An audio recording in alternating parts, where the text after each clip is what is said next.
LeBron James just signed with the Philadelphia 76ers for $8 million over 2 years. And I bet you're wondering, what does that have to do with me? As someone looking for federal government contracts, why do I care about LeBron James?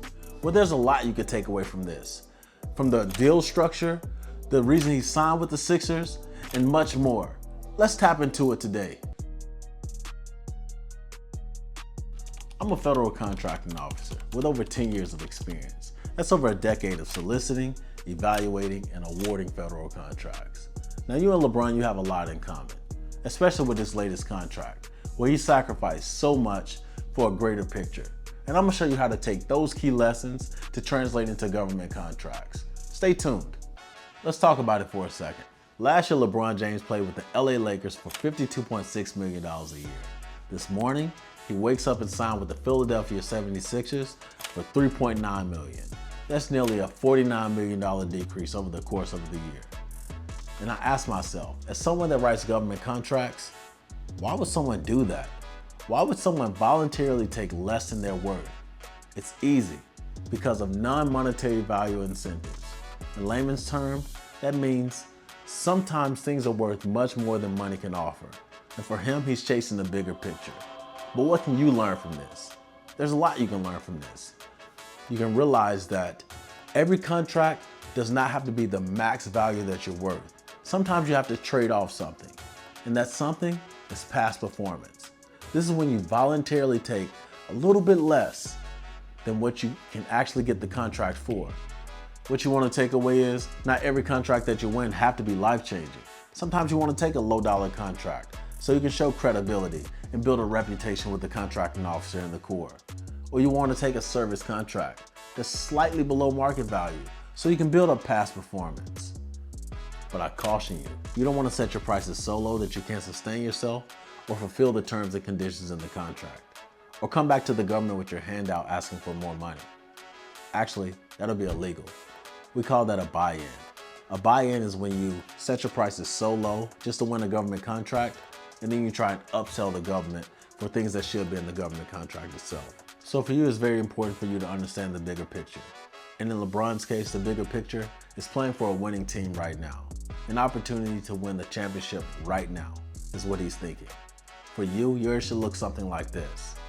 Maybe I sacrifice a little profit now for past performance, credibility, and relationships. I know you probably heard it. Cast a wide net. Increase your odds of winning a government contract.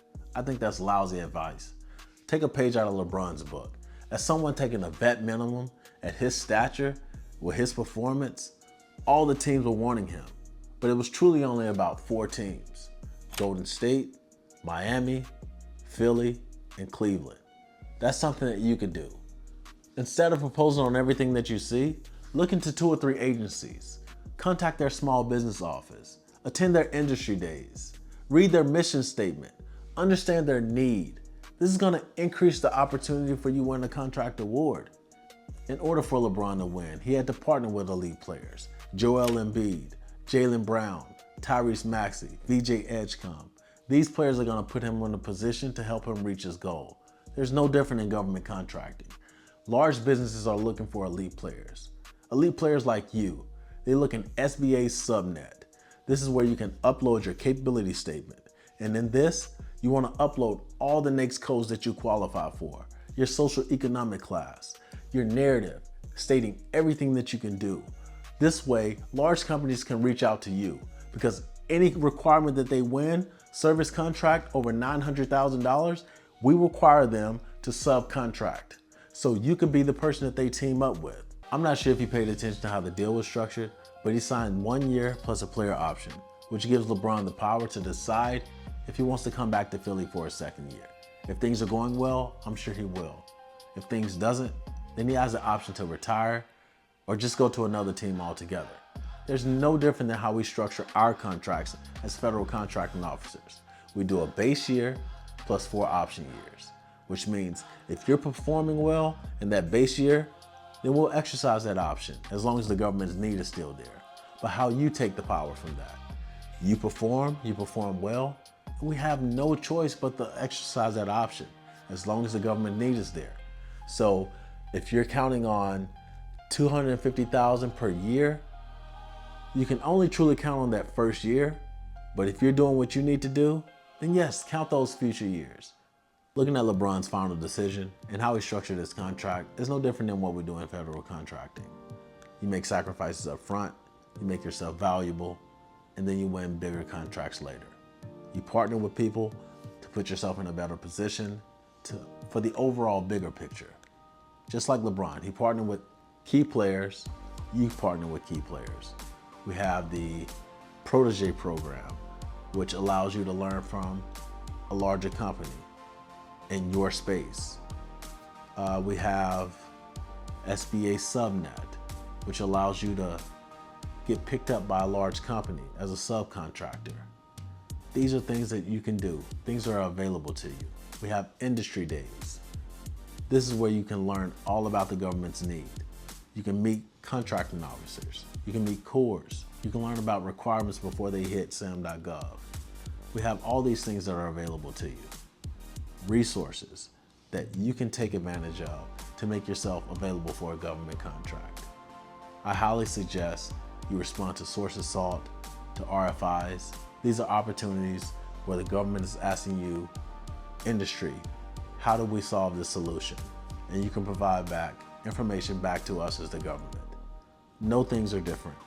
Everybody has a fair opportunity, but you can give yourself a competitive advantage by doing those things and stepping up front.